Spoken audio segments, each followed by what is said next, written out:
So as I look ahead at the summer of hopefully lots of fun, outdoor entertaining, time with friends, time with family, I always like to kind of sprinkle in some newness that reminds me of trips I've taken, things that I think are really fun, get people around the table, get them excited, and are kind of easy, but like, wow impact. And the thing that we are making today does all of the above. Mermaid Fideua. So Fideua is basically paella, but made with capellini pasta, angel hair, broken up into little shards instead of rice. So you get, in my humble opinion, one of the most spectacularly flavorful, like perfect seafood. We're gonna do it with calamari today. I'm declaring this summer the summer of squid, by the way. We're gonna go deep on squid because I think it is such an easy protein to make. It goes great with so many things. It's light, but it's perfect on the grill. There's like some little tricks we're gonna talk about to making sure you nail it. We're doing with some squid, shrimp, chorizo, and honestly, it's simple, delicious, defining, spectacular, memorable, all the things that we care about when we're entertaining in the summer. So let's make it. Okay, saffron. Let's start here because this happy little thimble of spice is expensive. Also, extremely flavorful, gives a gorgeous, rich orange color to our dish. Although something interesting is if you're eating paella and it's like, or fideua, and it's like bright yellow, that's not really the goal. The goal is kind of this really like caramelized, tons of flavor from the browning of your various elements in the pan. So it's almost like a rich, earthy brown, not yellow necessarily. Okay, so crack open your thimble. These are what the threads of saffron look like. You're not gonna waste even one little tendril of your saffron. And that goes into your mortar and pestle. Give it a quick grind just to make a powder.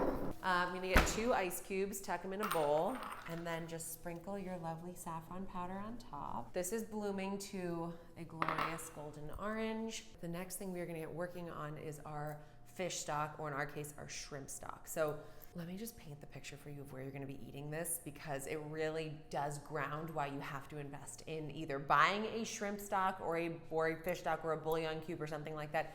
But best of all would be making it yourself like we're gonna do today, because in a perfect world, this dish should transport you to the beach in Barcelona where I first ate fideua, which was a revelation. So my husband and I were there on a trip. I'm pretty sure it was pre-children. And we came like, leisurely out of the ocean onto the beach in Barcelona. It's this massive beach and it's lined with like 20 beachside restaurants and everybody's beautiful and, flouncing around in their bikinis. We picked a restaurant at random. It didn't really matter because they all looked delicious. And the one that we picked, we ended up ordering this dish, which was fideua with chorizo. So you get that nice little bit of like smoky, porky goodness with fresh shrimp and squid. Flavor explosion, salty, rich, but fresh flavor pairing with noodles soaked in delicious broth. Drinking it up until like a crispy, crusty layer forms on the bottom. I can't even describe to you how much you're gonna love this dish. It's beyond. Grab yourself some lovely shrimp, and I'm gonna show you how to make your shrimp broth or shrimp stock. We're gonna cook with the body of the shrimp, but we wanna peel off the shells. The shells have tons of flavor.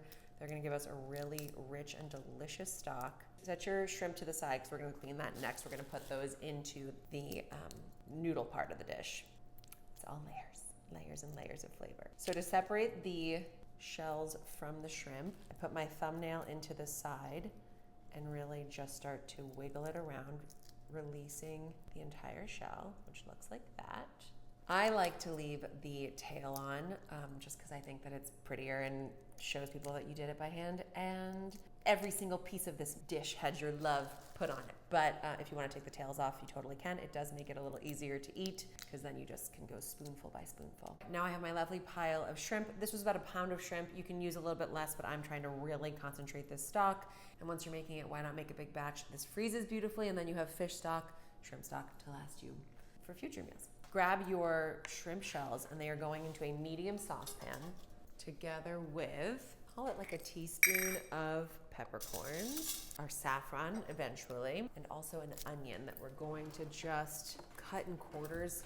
It's really just to infuse that flavor into the stock, but everything here is gonna get filtered out, so we don't wanna bother making it really perfect tiny slices or anything. Let's check on our saffron. It is looking gorgeous. Look at that perfect bright orangey gold color. I'm gonna give it another 5 minutes or so. No one's claiming authenticity here, by the way. I feel like I have to say this all the time. When I try to recreate dishes that I've enjoyed in especially foreign places where like I'm just doing it from memory and trying to build that flavor palette back together, I'm not claiming that this was the version I ate. This is the version of my memory that I ate. I'm gonna go for 5 cups of water. I'm gonna let the shrimp simmer about 10 minutes. Then I'll kill the heat, stir in our saffron, which hopefully by that time will be fully bloomed. And then I'll let it sit and steep until we're ready to use the broth a little later in the process. Meanwhile, grab yourself a paring knife and let's go ahead and clean our shrimp. So you just slice down the back here. You're gonna use your knife to pull out this intestinal tract, which looks horrible. You don't want that in your gorgeous finished fideua. So pull it out, set it aside. Now that your shrimp are lovely and prepped, set those to the side. It's time for the fun part. We're gonna break some pasta. Go out and buy capellini pasta, which is also known as angel hair. And your job, or the job of anyone in your house who would like to, is going to be to break these long strands of super skinny pasta into 1.5 to 2-inch sections. Let me get a bowl so I don't have to deal with cleaning this up in a second. But it's really just a snap, crackle, pop situation. And you know, little pieces are great because they just make it that much easier to spoon this excessively delicious blend into your mouth. Just work in batches, it's faster and easier in the long run. And you can control the sizing better. I don't think we're gonna need this whole package. I feel like this is 16 ounces. I think 12 ounces of pasta is plenty because we are going wild and crazy with the seafood component here, which is why I called it Mermaid Fideua. It's supposed to make you feel like the siren that I know you are and just tempt you to picture yourself seaside, enjoying every last little bite. After I did that initial crack, I do like to just go back in and literally just pinch, and you're gonna get some even more irregular sizing and really help to further break it down so you get those little happy spoonfuls, tons of flavor, pasta flying everywhere. My stock has been simmering away beautifully. Time to add our saffron in. Ice cubes have basically fully melted here. Saffron going in, are you ready? Watch the magic. Give that a quick stir. I'm kind of just using my spatula to press on the shells and the onion bits ever so slightly. It's gonna get a final few minutes to sit and extract, and we'll strain it right before we're ready to use it. Okay, it's time to fry some pasta, and this is one of the most critical steps in this process because getting the pasta noodles really like golden brown and toasted is building in even more of that flavor. It's this really nutty, rich aroma that goes so beautifully with the paprika and the saffron and the earthiness of this dish. Come on over. You know I don't normally advocate for extra pieces of kitchen equipment, things that I don't view as essential. If you can, go ahead and get your hands on a paella pan. The bigger the better, because I will tell you, there is no more alluring invitation than telling people you're gonna make paella on an open fire. But if you don't have a paella pan, which I do not, I'm gonna use a cast iron skillet. You can use a stainless steel pan. You can use a cast enamel pan. Just try to get something with nice wide surface area like so, because the glory comes from the crisping of the noodles on the bottom of the pan, the toasting on top that you get from the broiler. Add to your pan, call it 2 tablespoons of olive oil. And we're gonna work in batches here again to ensure beautiful texture, beautiful flavor. Come closer. Grab your noodles and scatter them over the hot surface and hot oil. And we're just gonna let that toast until these are turning golden brown and lovely. Grab your spatula and just toss it in the oil quickly. Make sure all these pieces are getting a nice bit of coating. And that just has to toast for a second. So let that hang out. Come see how crispy and golden these are getting. And right about this rich golden brown tone, we are going to scoop out batch 1. You can see how really richly golden brown some of these noodles have gotten. And then we're gonna do batch 2. Second batch of noodles are toasted. Let's talk about the star of the show. I've declared it squid summer. We are going to discuss why. You know what, to be honest with you, it's such a light protein. There are like two major pitfalls with squid, which we'll go through, but otherwise it's really easy to cook. And even though it is a light protein, it has so much like meaty, wonderful flavor to it.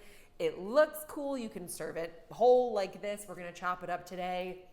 Very versatile, and I feel like it's underrated, and we're gonna give it its moment in the spotlight that it deserves. The only key to making sure that you get squid that is tender and charred in places but not rubbery is you have two options. You either cook it really fast over a very high heat, or you cook it pretty low and slow for a long time, and then it goes through a period of tough chewiness and comes back to tender goodness, very much like octopus. Today we're doing the quick method, and for that because squid obviously spend their lives in the water and can therefore be very wet, you want to make sure that you spend the time to dry them, because having that dry surface is going to be what gives you that gorgeous, rich color and char and flavor. This is especially important on a grill, but not steam.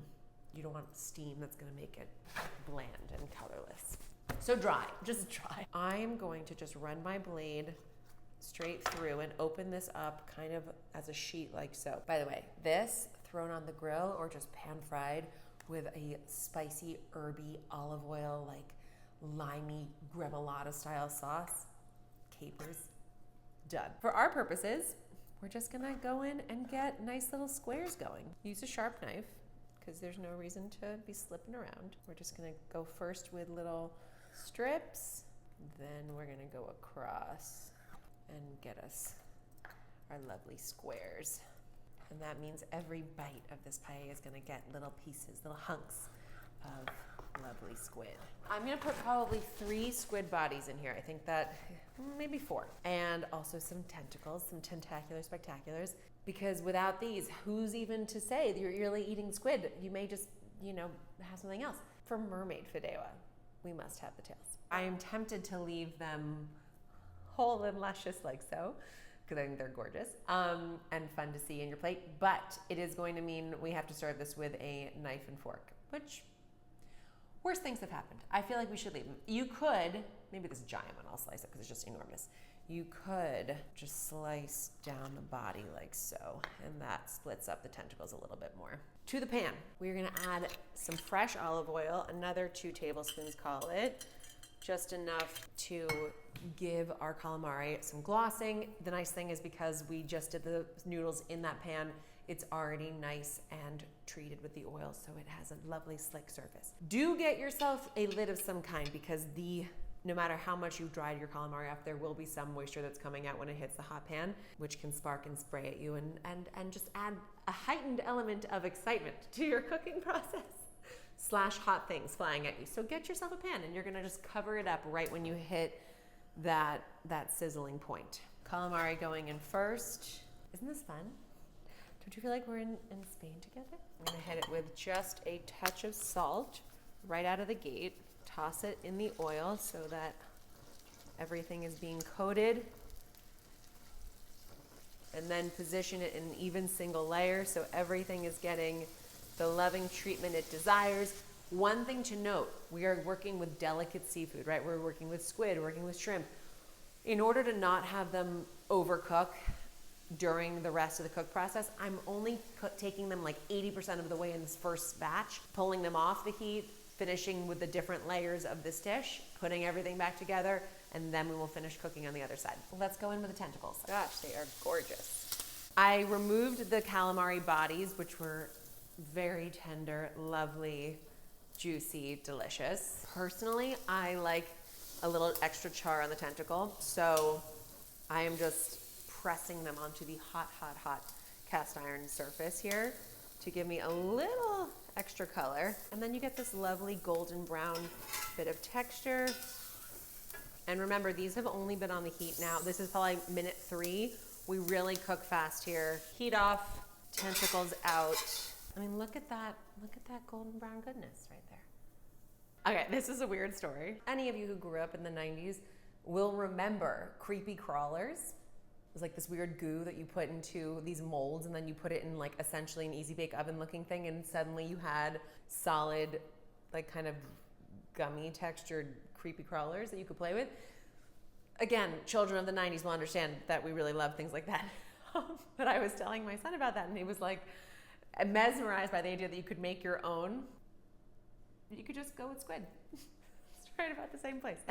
Okay, quick point. Do not scrape any of the flavorful brown goodness that is starting to accumulate in your pan out, because we need that to create the most rich and layered, flavorful broth and sauce to coat our noodles with. So I'm leaving what was there from the squid. I'm going in with now our shrimp, which should be nice and dry because they have hung out for a second, but just on the way in, I will dry them again. A bit of hot oil in the pan, new batch of oil each time so you're not risking anything heating up too high and smoking on you. Going in with our lovely cleaned tail on shrimp. I don't even have the heat on right now. This is just residual heat from our calamari that is currently cooking the shrimp. Oh yeah, look, I mean, look, no heat, and it's already lovely and pink. I want that color developing on both sides. I don't need it to cook all the way through just yet. This is ideal. New method to the recipe. Do not turn your heat back on after you've grilled the tails. Just let the residual heat cook your shrimp. Done to perfection, probably 80% of the way cooked. Pulling them off the heat in with our cooked squid, and we're gonna set that to the side while we build the rest of our base. Okay, next in the process is gonna be to start to build in some of that smoky, porky, meaty moment. I have a hard dried chorizo here that I'm just going to slice into cubes, and we're gonna let some of that fat render, and we're gonna use that to cook our onions, garlic, bit of spice. So just slicing it into rings and then into cubes. So just shy of half a cup of that cubed hard chorizo, hitting the hot heat of our pan. Let that start to sizzle and render down over a medium to medium high heat's fine. Come see some of this crusting that's happening. That is the effect of the layers of protein that's cooked in this pan. Now we're adding an additional layer of fat that's gonna start to coat everything else in this flavor palette. Let's chop up an onion. Yellow onion on the larger side is good. And we wanna put a nice dice on this onion. Onions are done. Let's toss these in and I'll see if I want another one.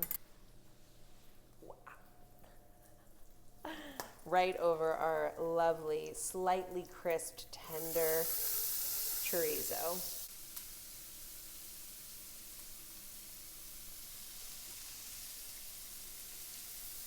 Smoky, salty, touch of heat, so delicious. I feel like one onion was good. I want some garlic.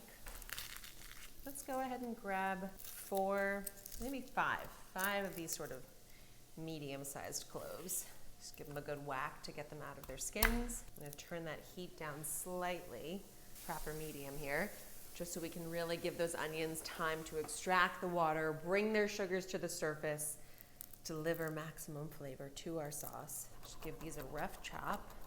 I'm not going too small on this garlic. I really love actually how garlic that's been soaking in sauce or liquid kind of plumps up, and it does mellow its flavor, and then you just get this lovely little fresh pop of garlic happening in over our onions. And we're gonna add in our spices now too. I want a nice healthy dash of smoked paprika, 2 teaspoons probably, maybe a little more. And if you do like it spicy, you can add a couple dashes of cayenne. More salt, and after the onions have released their first bit of water, adding the salt at that point really helps to cultivate that next release and really concentrate the flavor of the onion, give you that great color, give you that great texture and flavor. That smell is what beckons to you from the water in Barcelona, and it is why it was irresistible. We had to duck in and get a really cold beer and a really hot, steaming plate of Fideua and share it. And I will tell you, definitely one of the sexiest meals. Letting this cook, you don't need to do too much at this point. We're just gonna let this hang out. We are gonna strain out our broth, which has had time to steep and get that gorgeous, rich color of the saffron, tons of great shrimp flavor. So go ahead and strain your broth right into Oh, look at the color of that gorgeous, delicious layer of flavor that's going to be added to our exquisite fideua. I'm just using my tongs to press out any additional flavor that might be hanging out in those shrimp shells, peppercorns, saffron threads. I added in just the calamari bodies, in with our chorizo, our onion, our garlic, our spices.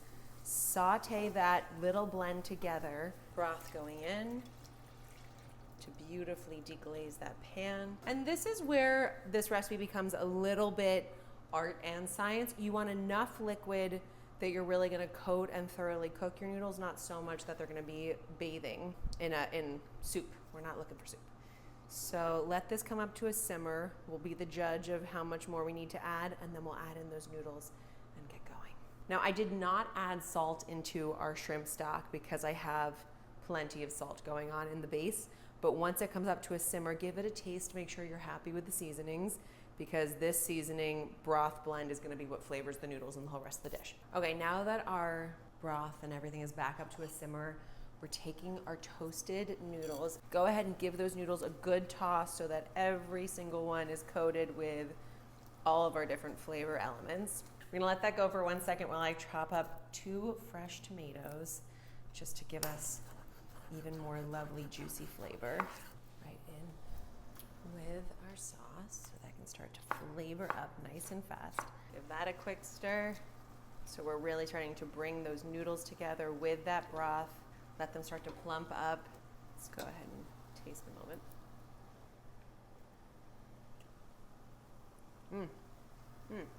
Okay.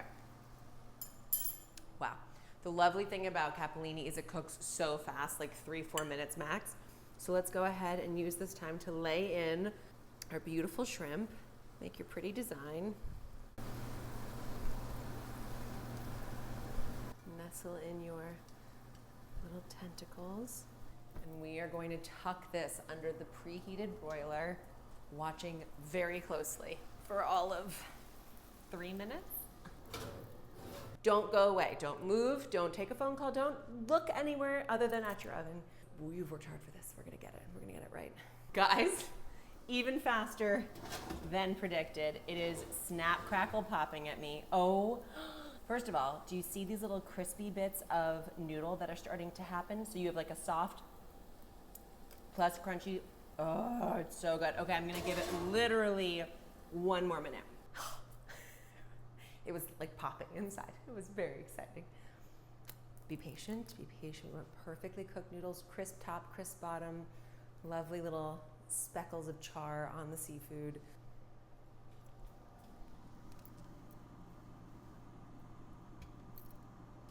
It sounds like popcorn.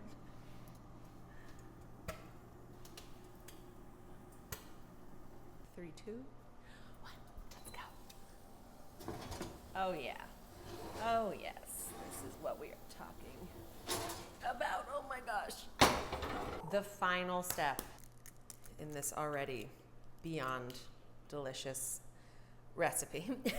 So you can skip this if you need to, or you can just doctor up regular mayonnaise with a little bit of garlic and some lemon juice. Is a homemade aioli or garlic mayo, which is oftentimes used to top this gorgeous fideua to make it even more rich and sinfully delicious. To make your own aioli, you're gonna start with 2 egg yolks. Save your egg whites for your meringues or your morning omelet. Garlic is the star of the show here. Don't be skimpy. We want 2 big cloves like this, or more smaller cloves. We're gonna use a microplane just to speed this process along, but you can totally take the time to cream or mince your garlic by hand. But if you're anything like me, you're getting impatient to have our lunch, so let's get going. Grate it over your egg yolks to season those up. And let's call it a solid 1/4 to 1/2 teaspoon of salt. We can always add more. And we're gonna whisk this together nicely. You are gonna get your one final arm workout here.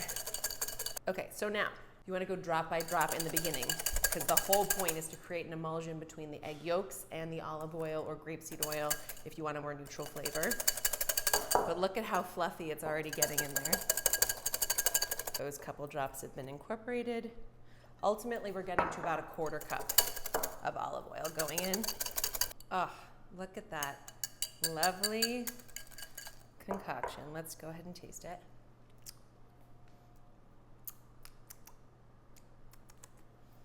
That with a steamed artichoke, that with anything coming off the grill.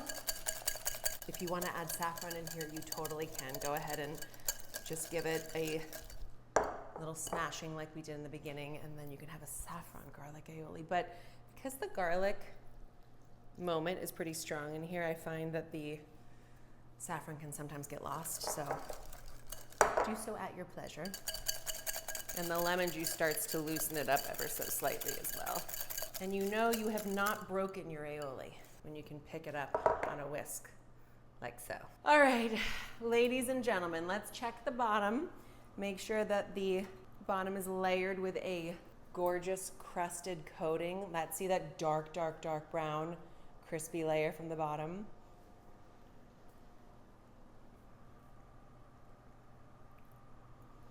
My friends, we are so happy right now.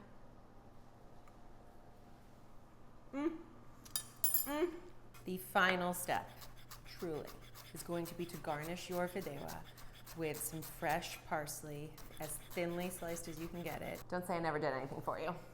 We cooked today, ladies and gentlemen. We took a trip down memory lane. We have gorgeous fresh seafood, rich, tender pasta. You have to get your own cold beer, but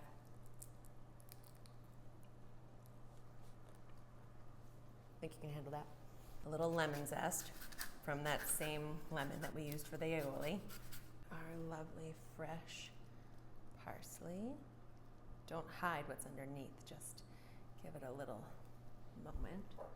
And a tiny little drizzle of olive oil. And a moment of flaky salt. Can't wait to eat. Cannot wait. All right, let's serve it up. Wow, wow. The way you get it crispy on top under the broiler, you obviously want it nice and crispy on the bottom. So after it's rested, sometimes I will chuck it back on the stove to get that really crisp layer of noodle coating the bottom of your pan. Come check this out. This is how you get this level of crispy satisfaction. Look down here. See these guys? Go ahead and dollop your lovely aioli right on top. Take a moment to admire the absolute travel in a bowl that you are about to do.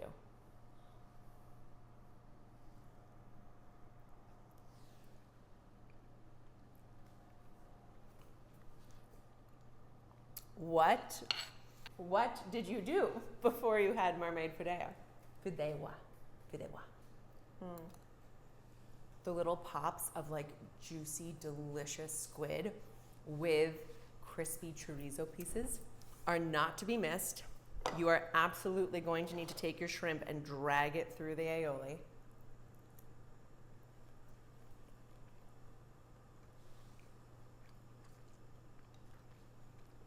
I'm in a state of total joy right now. All right, I'm gonna go swim away now. Have fun being a mermaid. Enjoy. It's beyond.